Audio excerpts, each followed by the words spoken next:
Hoje a gente está terminando aquela série que a gente começou há 7 semanas atrás, o sacerdócio dos cristãos, e a gente está vendo aqui através da roupa, das vestimentas do sumo sacerdote, o que é que Deus quer implementar na nossa vida, que vem do caráter de Jesus. A gente está vendo que no Antigo Testamento, algumas passagens bíblicas são muito resumidas. Você tem às vezes de um versículo para outro, em 2 versículos, você tem um período às vezes de 5, 10 anos. Mas quando você chega em certas outras passagens, você vê algo extremamente detalhado. Você vê mês, dia, quem estava reinando, que época, que período aconteceu aquilo, e com detalhes de nomes, pessoas que estiveram presentes ali, coisas que aconteceram descrita de forma detalhada. Quando a gente vê algo descrito muito detalhado, Deus não joga palavras fora. E se está descrito de forma detalhada, ali tem alguma coisa para nós aprendermos, tem alguma coisa para ser ensinado a nós. Então a gente vê que as vestimentas do sumo sacerdote foram descritas de forma muito detalhada. E quando a gente começa a observar o simbolismo que existe ali, a gente vê descrito ali a vontade de Deus para o seu povo, a gente vê descrito ali o caráter de Deus, o caráter de Jesus, e vê ali valores, princípios que Deus quer ver implementados na nossa própria vida. Amém, gente? Agora, para a gente, hoje está faltando apenas uma peça dessas vestimentas, da vestimenta do sumo sacerdote, que é a mitra, o turbante do sumo sacerdote. A gente já viu todo o resto. Mas para a gente chegar lá, eu quero lançar algumas bases aqui, para a gente entender, já começar entendendo. O que eu vou lançar aqui, como uma base, tem tudo a ver com a questão da mitra, tem tudo a ver com a questão do turbante que o sumo sacerdote usava. Então vamos começar nos lembrando aqui que lei e graça não se misturam. Lei e graça são como água e óleo. Não tem como se misturar. E a própria Bíblia, ela é de Gênesis a Apocalipse, uma grande história de conflito entre a graça e a lei. Começando no livro de Gênesis, começando no Jardim do Éden. Você vai ver Deus falando com Adão, propondo a Adão que naquele jardim haviam 2 árvores, uma representando a lei, a árvore do conhecimento do bem e do mal, e a outra apontando para Jesus, a árvore da vida. E Deus diz para ele: Adão, você pode comer de qualquer árvore, inclusive a árvore da vida, mas dessa árvore do conhecimento do bem e do mal, não coma, porque certamente, no dia que você comer, você vai morrer. Aí a gente vê que Adão foi lá, tomou uma decisão, usou do seu livre-arbítrio, tomou uma decisão de comer da árvore do conhecimento do bem e do mal, e biologicamente ele não morreu, ele continuou vivo, mas espiritualmente ele morreu. Por isso, nós recebemos de Adão essa herança, a morte espiritual, separação de Deus. Separação de Deus é morte espiritual. Por isso, Paulo, quando fala de quem nós éramos, você vai ao livro de Efésios, no capítulo 2, e Paulo falando de quem nós éramos pobres, miseráveis pecadores. Estávamos mortos nos nossos delitos e pecados, separados de Deus, não por obras, mas por causa da natureza que havia em nós. A natureza que havia em nós, que era a natureza pecaminosa. E Jesus, agora na nova aliança, Jesus não foi à cruz para simplesmente perdoar pecados. Em pessoa, antes da cruz, Jesus já tinha perdoado o pecado de um monte de gente. Ele não foi à cruz para simplesmente perdoar pecados. Ele foi ali para aniquilar a natureza pecaminosa. Então, no momento em que você toma uma decisão consciente por Jesus como seu Senhor e Salvador, é removida de você a natureza pecaminosa e é colocada em você uma nova natureza, a natureza do próprio Deus, Zoe. Vida, a vida do próprio Deus. Jesus disse: eu vim para que vocês tenham vida, Zoe. E vida, Zoe, a vida, a natureza do próprio Deus em abundância. Então Jesus não foi até o limoeiro para tirar os limões e resolveu, não. Ele foi lá e arrancou, desarraigou o limoeiro e plantou uma outra árvore, a árvore da vida. Amém, gente?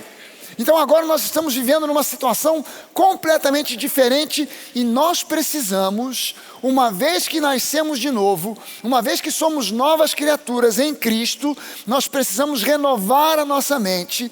E renovar a mente tem tudo a ver com substituir a mentalidade do pecado pela mentalidade da justiça, da justificação. Amém, gente? Deu para entender isso? Então, olha só, em Cristo, que é o último Adão, é chamado na palavra de o último Adão, nós fomos redimidos, nós fomos restaurados, nós fomos remidos, nós fomos transladados das trevas para a luz, nós nascemos de novo, nós recebemos de volta aquilo que Adão havia perdido lá no Jardim do Éden. Zoe, a vida do próprio Deus agora habitando em nós. Gente, eu acho maravilhoso que Adão foi colocado para viver e cultivar um jardim. Adão, de uma certa forma, ele era o jardineiro do Jardim do Éden. Ele foi chamado para cultivar aquele jardim, que era um jardim de bênçãos. A maldição chegou, o pecado entrou, a maldição chegou e Adão foi expulso. E depois disso, todos os seus descendentes tiveram que conviver com a maldição que estava sobre a terra. Não sobre o homem, mas sobre a terra. Jesus entra no circuito, vem ao mundo, ele morre na cruz, ressuscita no terceiro dia. E no dia da ressurreição, a primeira pessoa que chega até o sepulcro é Maria Madalena. Maria Madalena chega, olha e vê o sepulcro vazio. Quando ela olha de volta, ela vê um jardineiro. Porque Jesus foi sepultado num jardim, aonde havia o sepulcro de José de Arimateia, que foi emprestado por José de Arimateia para o uso de Jesus, do corpo de Jesus. E quando Maria Madalena olha, ela vê um jardineiro. Ela pensou que era um jardineiro, mas era Jesus.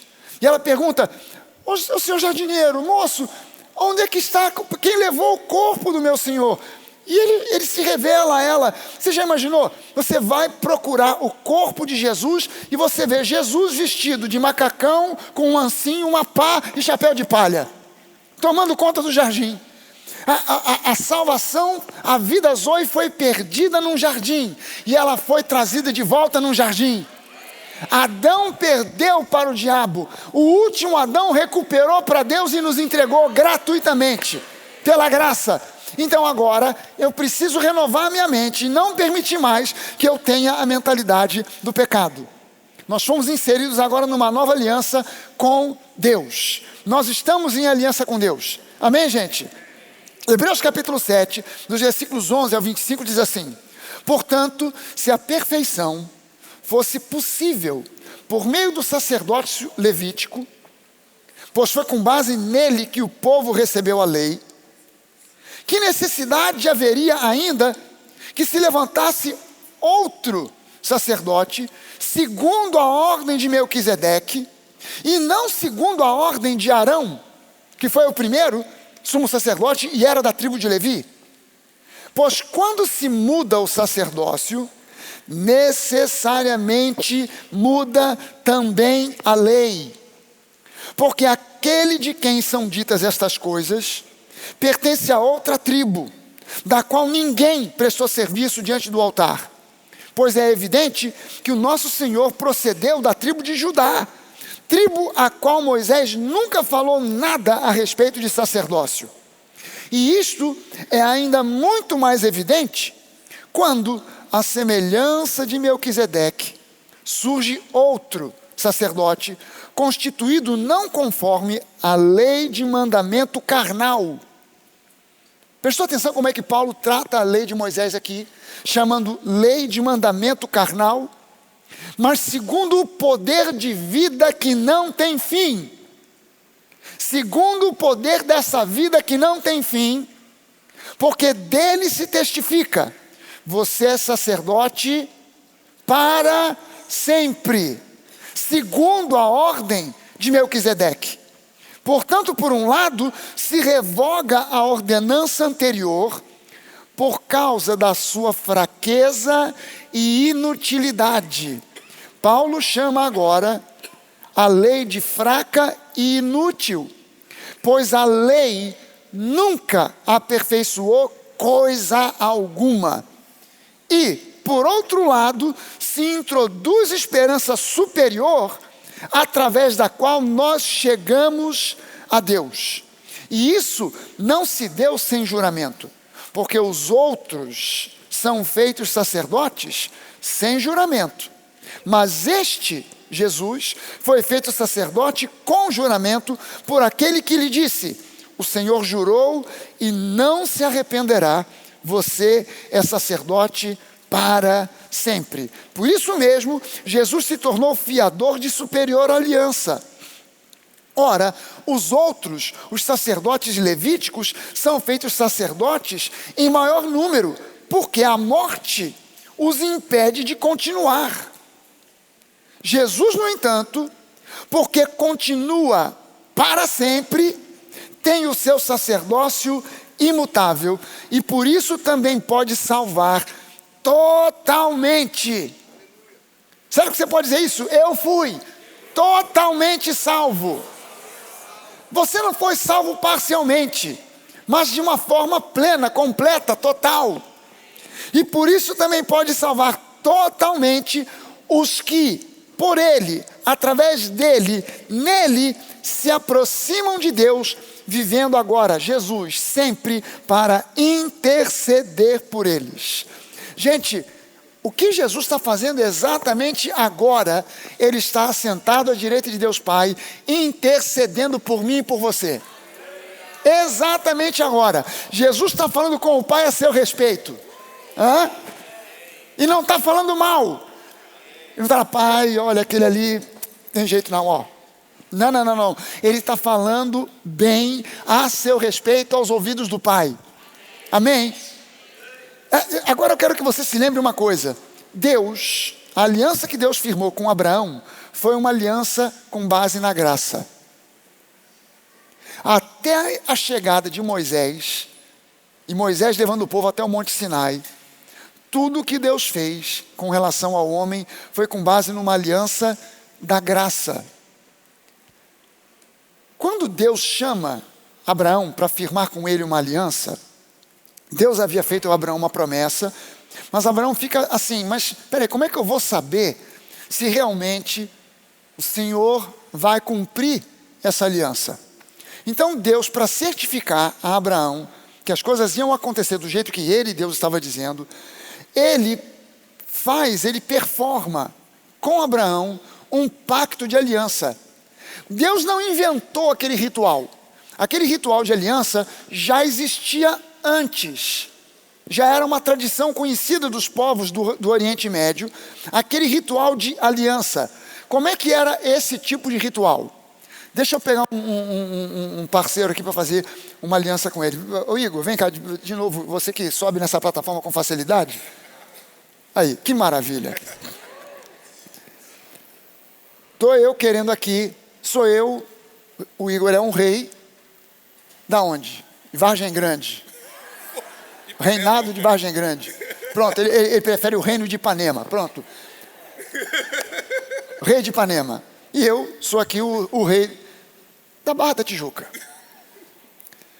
Aí eu tenho um problema, e ele tem outro. O meu problema é que eu tenho plantações extremamente abundantes. Mas os meus inimigos entram nas minhas plantações e levam o meu alimento, porque eu não tenho um exército forte. Ele tem um outro problema diferente, ele tem exército extremamente bem treinado, mas ele não tem colheitas abundantes. Então a gente vai fazer uma aliança e agora eu vou alimentar o exército dele e o exército dele vai me proteger. Mas tem o seguinte, essa aliança vai além. Essa aliança envolve tudo o que eu tenho, tudo o que ele tem. Envolve a minha família e a família dele, os meus descendentes e os descendentes dele. A partir da nossa aliança, todos os nossos descendentes, mesmo não estando presentes, nem vivos ainda, nem nascidos ainda, eles agora se tornam parte dessa aliança. Para firmar essa aliança havia um ritual. A gente chama uma série de testemunhas, ele chama as suas testemunhas, normalmente a gente ia a um vale, um monte do lado de cá, um monte do lado de lá, um vale, nós dois no vale, nós pegávamos um ou mais animais, vamos partir esses animais ao meio, o sangue desses animais vai ser espalhado, e nós estamos agora em pé, dentro de uma poça de sangue, com metade de um boi lá, a outra metade do boi aqui. A metade de uma ovelha lá, a outra metade aqui. E agora nós vamos proferir de um para o outro bênçãos e maldições. Que Deus me abençoe com toda sorte de bênçãos, se eu cumprir aquilo que eu prometo a você. Eu prometo te fornecer o alimento que você precisa para os seus soldados. E ele fazia para mim a mesma promessa. Eu prometo ceder para você proteção e guarda para as tuas colheitas. E isso vai se estender para os nossos descendentes, para os seus filhos, para os meus filhos. E nós trocávamos inclusive de nome. A partir de agora, qual é o teu último sobrenome, Igor? Santos. Eu passava a ser Maurício Fragale Santos. E ele, Igor Santos Fragale. Você sabe que esse ritual dessa aliança é a base do ritual de casamento que nós temos hoje. A noiva vem, ela é uma parte, o noivo já chegou, é a outra parte. Tem as testemunhas, padrinhos, madrinhas de um lado e de outro, convidados, todo mundo assistindo. Tem um sacerdote, e eles vão proclamar um para o outro bênçãos, e já não se proclamam, adivinha, maldições. Eu serei fiel a ti na saúde, na bênção e na doença, com muito ou com pouco, na riqueza e na dureza. E nós vamos manter esse pacto até aparecer alguém mais interessante. Até que a morte os separe. As pessoas, elas entram pensando que o casamento é só uma festa, o ritual é só uma festa. Aí elas falam até que a morte os separe. Nós já pensamos assim, mas se não der certo com esse, tem outro me esperando. Mas o ritual é sério, porque é um pacto de sangue. E uma vez que nós estamos agora numa poça de sangue,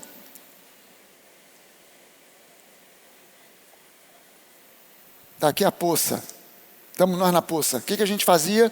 A gente andava em torno, dentro dessa poça, formato de um 8.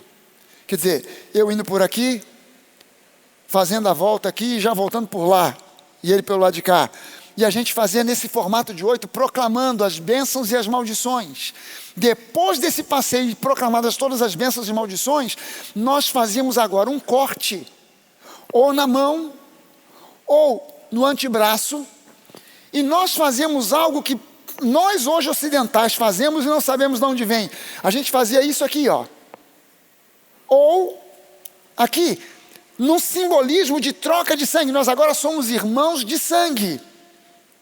Agora nós somos mais do que simplesmente amigos. Nós somos irmãos de sangue. Nós somos da mesma família. E nós depois pegávamos alguma coisa, muitas vezes substâncias irritantes, passávamos nessas feridas para que elas formassem uma cicatriz visível.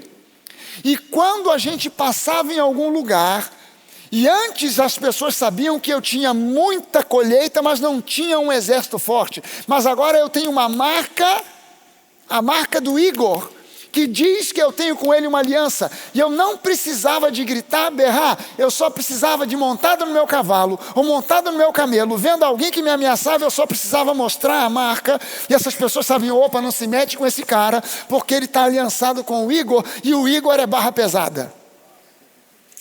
O Igor é do BOP. Quando ele chega no caveirão e já chega passando o rodo. Então não se mete porque o cara tem a marca. Você está entendendo que essa aliança de sangue é a aliança que Jesus firmou conosco? Amém. Você está entendendo por que Deus colocou na mulher uma coisa chamada virgindade? Porque o casamento não é a aliança. O casamento não é a festa. O casamento é o relacionamento carnal do homem com a mulher. E por que a mulher, nem todas acontecem isso, mas por que na primeira relação sexual sangra? Porque é um pacto de sangue. Assim como a aliança que Jesus tem conosco. Por isso a pessoa me pergunta: pastor, o senhor acredita, é possível ou não tem problema sexo antes do casamento? Não tem sexo antes do casamento, o sexo é o casamento. Não tem antes. Alguém me perguntou uma vez: pastor, o senhor acha que é válido sexo antes do casamento? Eu falei: cara, vai atrasar a cerimônia. Melhor não. Você está entendendo que as pessoas, elas não sabem de onde as coisas vêm, e por isso elas não sabem para onde elas vão, porque não sabem de onde vem. E uma vez firmado esse pacto, obrigado, Igor, Jesus firmou conosco uma aliança de sangue. A cruz do Calvário é muito mais do que um homem sangrando para perdoar os nossos pecados. É um homem sangrando para estabelecer conosco uma aliança indissolúvel, porque é uma aliança de sangue, que é válida para os nossos descendentes. Eu não consigo entender a igreja que prega sobre maldição hereditária e não fala sobre bênção hereditária, porque eu não estou debaixo de maldição hereditária, eu estou debaixo de bênçãos hereditárias. Eu já pensava, meus filhos ainda nem nasciam, não estavam nem ainda no projeto, no útero da mãe. E nós já profetizávamos que eles seriam mega abençoados. Por quê? Porque nós estamos debaixo de bênçãos hereditárias.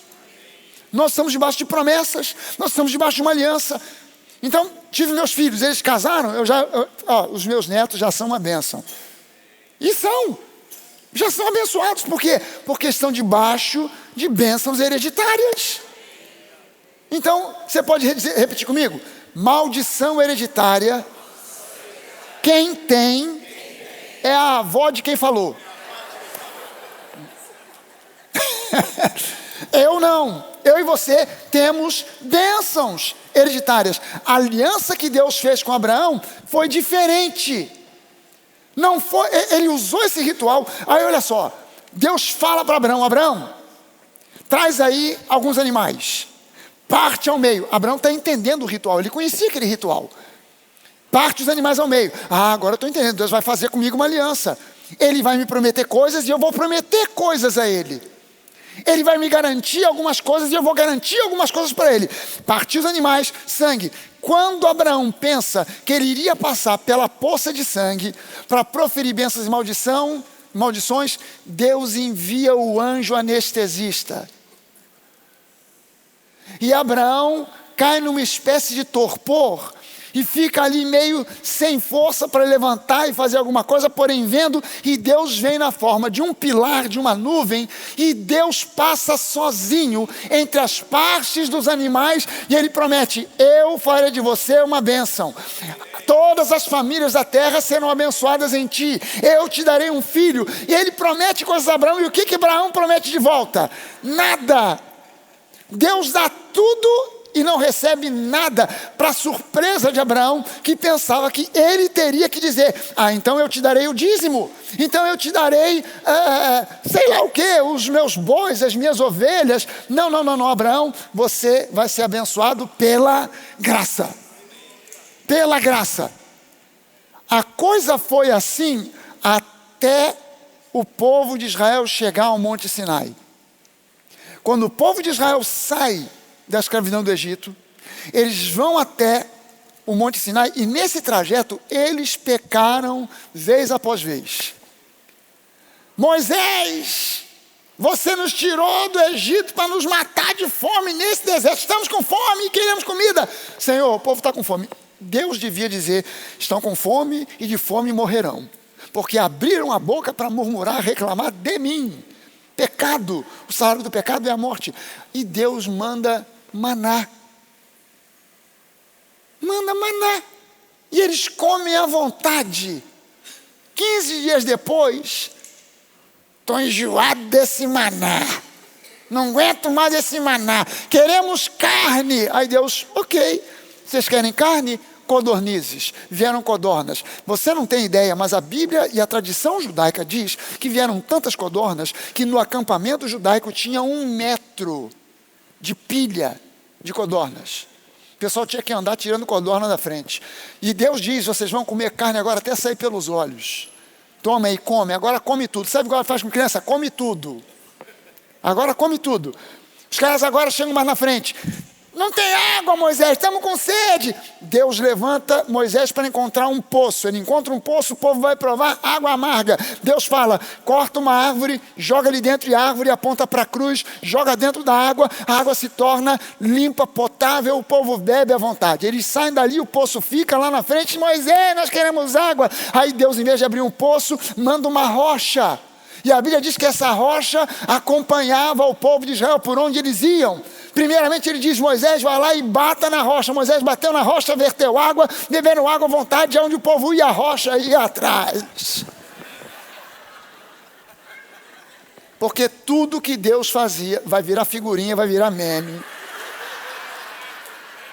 Cuidado com a maldição do meme. Até eles chegarem ao Monte Sinai, tudo o que eles receberam foi graça. Proteção, provisão, graça. Mas quando chega no Monte Sinai, em Êxodo capítulo 19, Deus diz, Moisés, avisa o povo para que o povo se santifique, porque amanhã nós vamos firmar uma aliança, um pacto. Moisés avisa isso para o povo e o povo diz, Moisés, não queremos ouvir Deus, fala você com Deus, traz só o recado para nós e diz para ele o seguinte, tudo o que o Senhor mandar, nós faremos. Na verdade, eles estavam fazendo a coisa mais sem noção do mundo, eles estavam trocando a aliança da graça de Abraão por uma aliança de mandamentos e ordenanças que agora viria através de Moisés. Eles estavam dizendo com isso, quando eles dizem, Moisés, tudo que o Senhor mandar nós faremos, eles estavam dizendo, Moisés, nós não queremos que Deus nos abençoe de acordo com a bondade dEle, mas de acordo com as nossas obras, com a nossa capacidade. Aí Deus diz, ok, então vamos ver se vocês conseguem. São 613 mandamentos para serem cumpridos todos os dias, literalmente um por um. Falhou em um, falhou em todos. E não é só em feitos. Não roubará. Não pode nem pensar. Porque se pensar, já falhou. Você está entendendo que Deus fala que transgredir a lei não era somente ao fazer algo, mas só em pensar em algo contrário à lei, o sujeito já estava transgredindo a lei. Então, hoje, na nova aliança, Deus agora, Ele tem para nós uma visão diferente em relação à questão de pensamentos. Pensamentos podem provocar na nossa vida uma direção de bênção ou uma direção de confusão. Então Deus aconselha para nós, renovem a sua mente. Renovem a sua mente na palavra, descartem a mentalidade do pecado e ajustem dentro dessa mente a mentalidade da justificação. Façam isso e vocês serão ricamente abençoados. Agora vamos entrar na vestimenta do sumo sacerdote. Cadê o nosso sumo sacerdote? A gente sempre tem trazido aqui o sumo sacerdote para você conhecer. Esse é o túnel do tempo. Pronto. Vem lá, chegou Arão.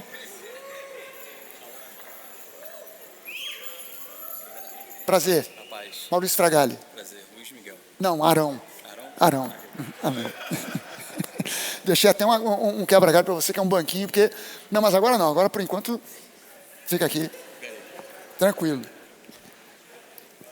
Já vimos aqui que por debaixo de tudo isso, a primeira peça dessa vestimenta era aquele bermudão de linho branco, que fala de pureza, que fala de salvação, justificação.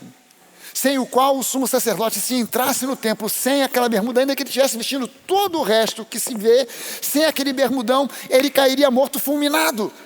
Nós precisamos de salvação, e nós precisamos de justificação, e somos salvos porque fomos justificados. A obra da cruz começa com a nossa justificação. Porque fomos justificados, fomos salvos. Amém, gente? A nossa salvação não é algo que Jesus fez assim, vamos empurrar para debaixo do tapete e está tudo certo, está todo mundo salvo. Não, não. Primeiramente, nós fomos justificados.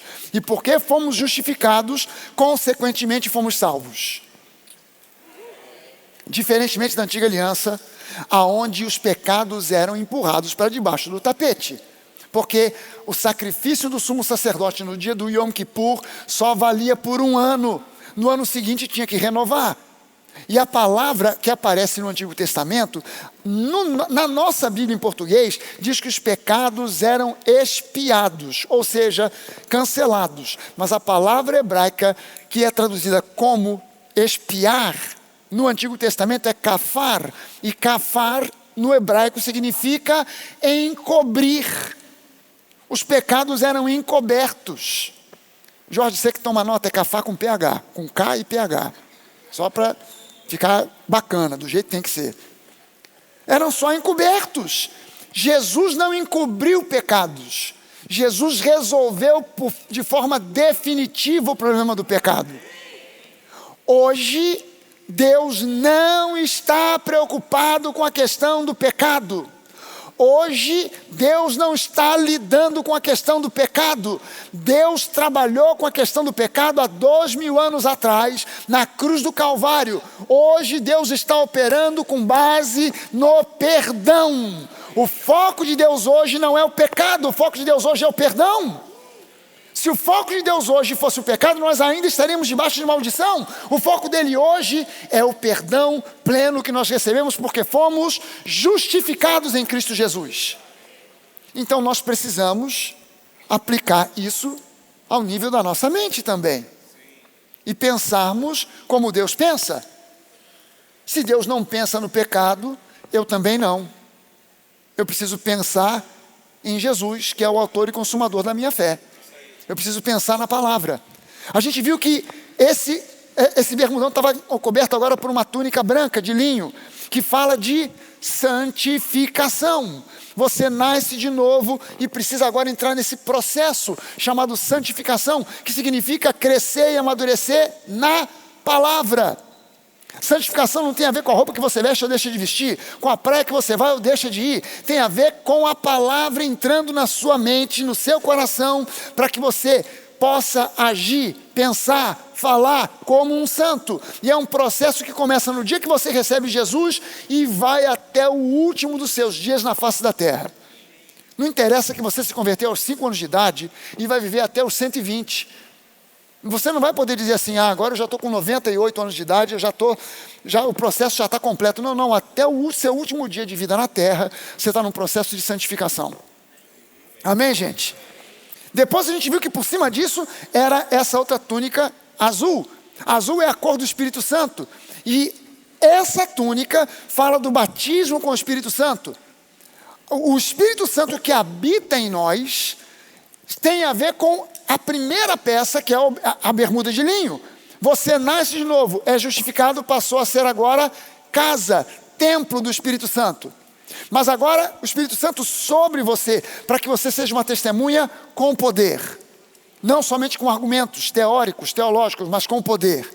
Sobre essa túnica azul, agora a estola sacerdotal, composta desses fios de várias cores. O dourado, que representa a santidade de Deus, mas também a nossa justificação. O azul, que é a cor do Espírito Santo, a pureza, a grandeza, o poder, o amor do Espírito Santo. O púrpura, que é o roxo, que é a cor da realeza, porque hoje nós somos uma nação de reis e sacerdotes. O carmesim, que é um vermelho escuro, que fala do sangue de Jesus, que nos remiu, que nos redimiu, que nos purificou.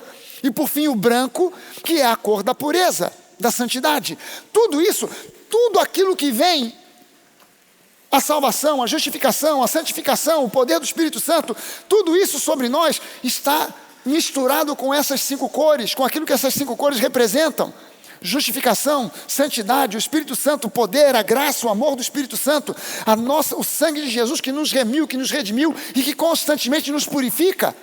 A pureza do branco, Porque nós somos hoje vistos por Deus como pessoas santas, puras. Amém? E agora faltou, nós vimos o peitoral com as suas pedras preciosas. Nós somos pedras preciosas aos olhos de Deus. Você não é uma pedra qualquer, mas pedra preciosa, um diamante, uma safira, um rubi, uma esmeralda. Você é uma pedra preciosa. Cada nome de cada tribo estava escrito em cada pedra, o que significa que o nosso nome está gravado no coração de Deus e não pode ser apagado. Jesus disse isso: aquele que vem a mim, de modo algum eu o desprezarei. Então você é salvo, está salvo e já era, não tem volta.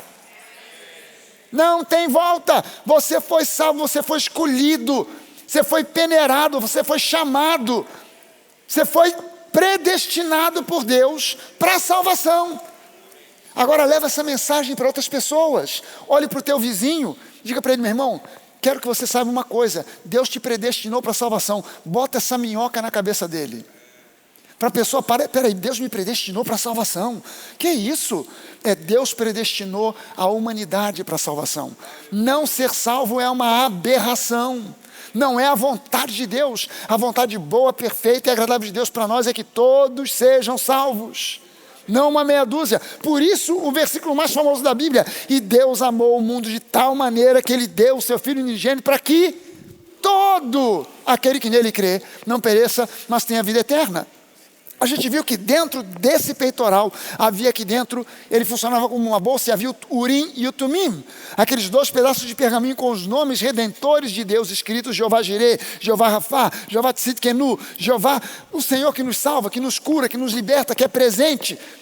E quando o líder tinha uma questão muito séria, e ele precisava da orientação de Deus, ele falava com o sumo sacerdote consultava o Urim e o Tumim, e das pedras, as letras brilhavam dizendo: sim, não, vá, não vá, faça, não faça. Nós temos coisa melhor, nós temos o Espírito Santo habitando em nós. E ele diz: sim, não, faça, não faça, vá, não vá. O Espírito Santo quer te guiar. Você precisa estar sensível à voz do Espírito Santo. E agora faltou uma peça, que é o turbante, que também era feito de linho, mas ele tinha uma coisa muito especial. Ele tinha na frente, e se você ler o texto de Êxodo 28, que fala sobre o turbante, diz que esse turbante, eu vou ler para você, porque tem uma coisa aqui, muito até aparentemente, assim meio paradoxal. Olha só o que ele diz aqui. Êxodo 28, 36, versículo 36 a 38. Ele diz assim: faça também uma lâmina de ouro puro e grave nela, a maneira de gravuras de sinetes, as seguintes palavras. E era isso que estava escrito. Isso aqui, ó. Projeta para mim aqui, pessoal. Deu para ler? Todo mundo já conhece hebraico aqui, já sabe o que está escrito ali. O que está escrito ali?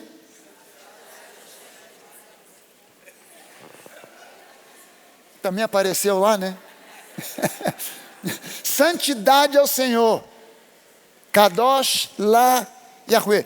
O judeu não lia Yahweh, e não lê até hoje. Quando aparecem aquelas 4 letrinhas ali, Yud, He, Vav, He, o judeu ortodoxo, em especial se ele for ortodoxo, ele lê ou Adonai ou Hashem.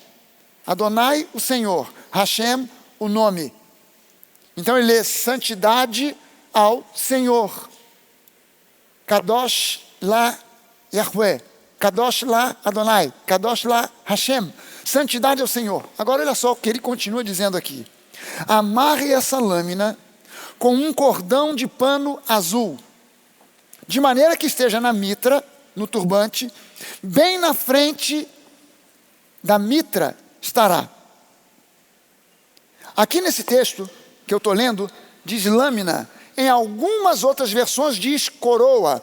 Em algumas outras versões diz diadema, que é a mesma palavra que aparece no livro de Apocalipse, falando que Jesus tem algumas diademas, coroas. E ele diz agora no versículo 38, Essa lâmina, essa coroa, essa diadema, estará sobre a testa de Arão, para que Arão leve a iniquidade concernente às coisas santas. Peraí, mas a coisa é santa ou é iníqua?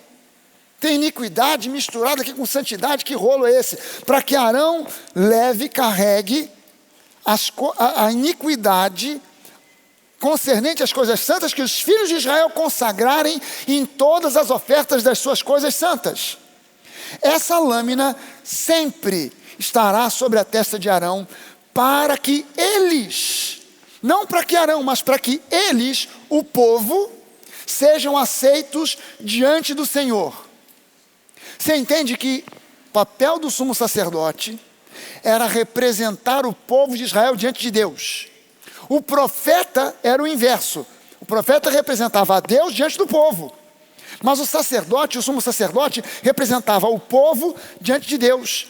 E agora ele está dizendo, você vai botar essa lâmina na testa, na mitra, na altura da testa de Arão, e ele sempre ele vai estar sempre usando para que ele leve a iniquidade do povo nas coisas santas que o povo vier a apresentar para Deus, os sacrifícios santos. Aí você pergunta, mas no meio das coisas santas tem iniquidade? Primeira coisa para você entender aqui, testa na Bíblia sempre simboliza ou representa a nossa mente. Você está entendendo, começando a entender por que eu falei tanto sobre mente na primeira parte, na introdução, falando sobre substituir a mentalidade do pecado pela mentalidade da justiça. Tem a ver com mente, testa tem a ver com mente. Uma coisa terrível no meio do povo de Israel era lepra.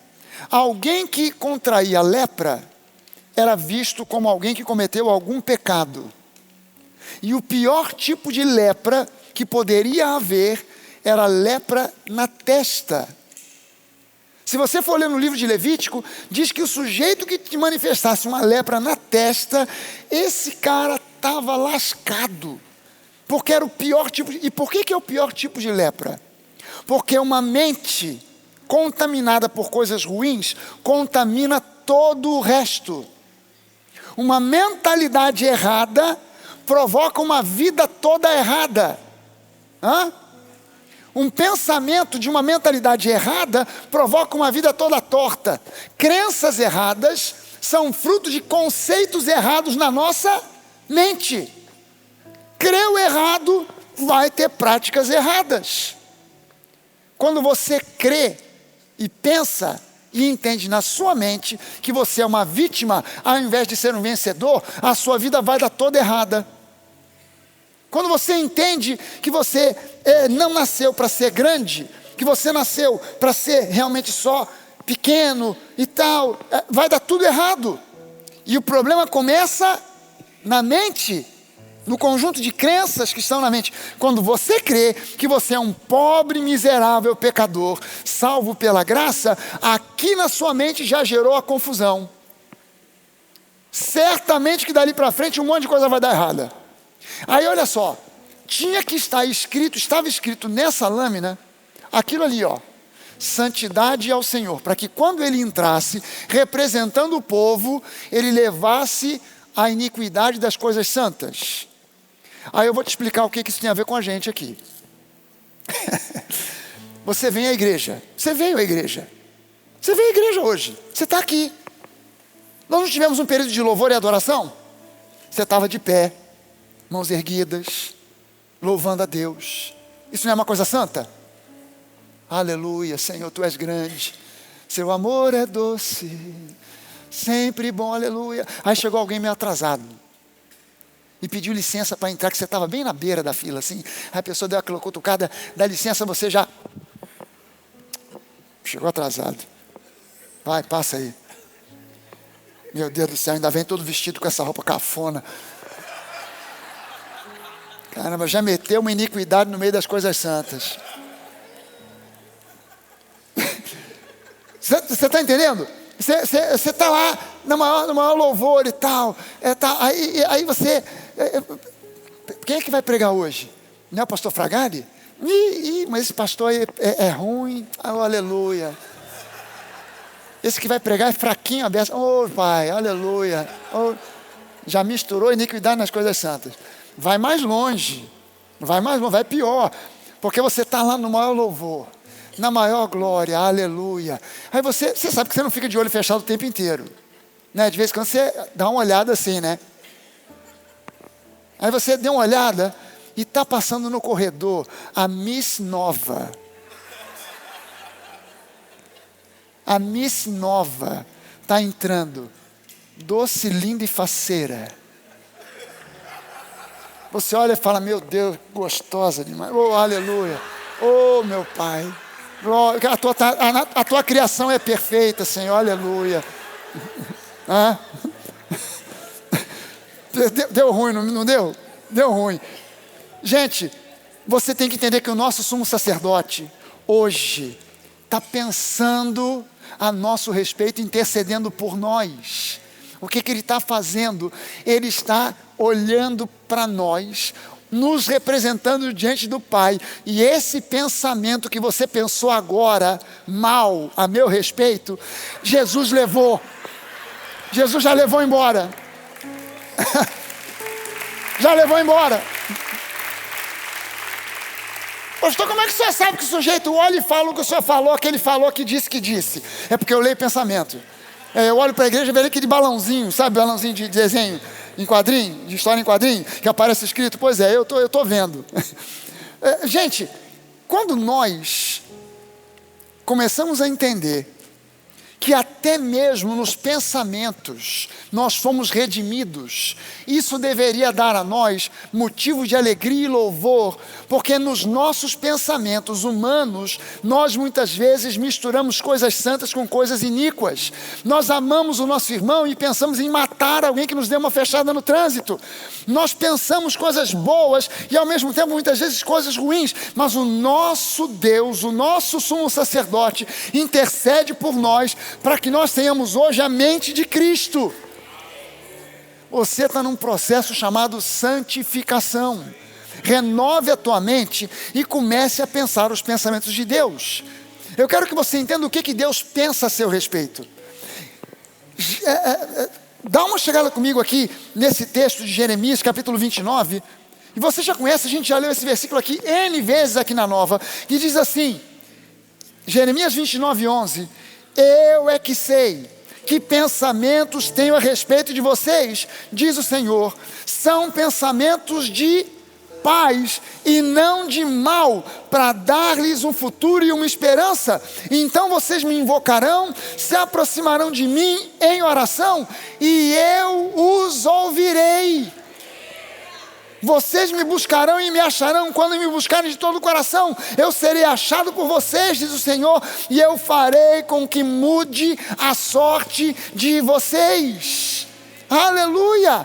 Você está entendendo que na antiga aliança fez alguma coisa que transgride a lei, dá ruim, mas se apenas pensasse alguma coisa que transgredisse a lei, dava ruim do mesmo jeito. Hoje nós estamos debaixo da graça, e ainda que os nossos pensamentos muitas vezes nos enganem, nos traiam, o nosso sumo sacerdote purifica os nossos pensamentos para que nós comecemos a pensar os pensamentos de Deus. Ele nos deu a palavra dele para que você medite na palavra e comece a ter a sua mente purificada dos maus pensamentos e comece a pensar como Deus pensa e comece a crer. Deus tem planos de coisas boas para mim. Deus tem planos de prosperidade para mim. Deus tem planos de saúde, de um futuro abençoado para mim, para minha família. Ele é o meu pastor e decididamente nada me faltará. Aleluia! Aleluia!